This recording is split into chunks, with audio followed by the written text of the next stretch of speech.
After 9 long years, the Elder Scrolls V Skyrim on consoles has finally taken a step closer to the PC experience. In this video, I'll be showing you exactly what that means with a cornucopia of visual modifications and, most importantly, breaking through that 30 FPS cap found on the special edition of Skyrim on my Xbox Series X.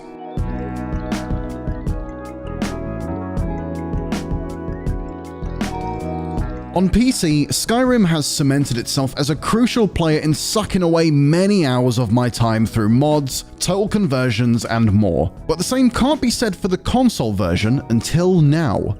Maybe. With the arrival of the next generation consoles comes new opportunities to push our favorite games even further, and it all begins with Smudgy 5000's aptly named Uncap FPS mod. In case you didn't know, on console at least, Skyrim has traditionally run with a locked 30 FPS in mind, but all of that changes with this mod. Simply put, this handy modification makes slight adjustments to the games.ini file, disabling VSync and removing the frame rate cap. As you'd expect, this brings a breath of much needed fresh air into the game. Whilst exploring Skyrim itself, being able to do so with an unlocked frame rate is an exciting prospect. An example being combat, which now feels much more fluid and responsive than before. Or we could even take a look at that lovely opening sequence instead. What do you see?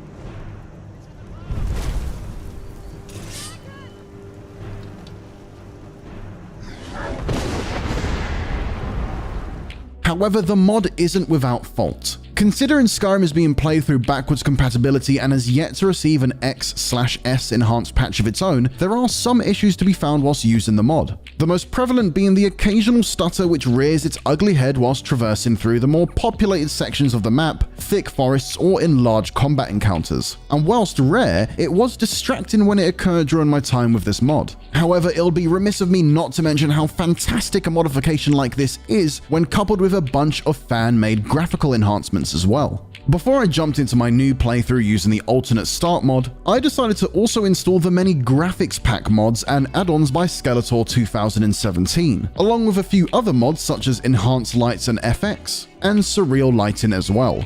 Thanks to these low-weight mods, I was able to transform the somewhat drab and washed-out colors of the original Skyrim into a more vibrant and fantasy-esque landscape.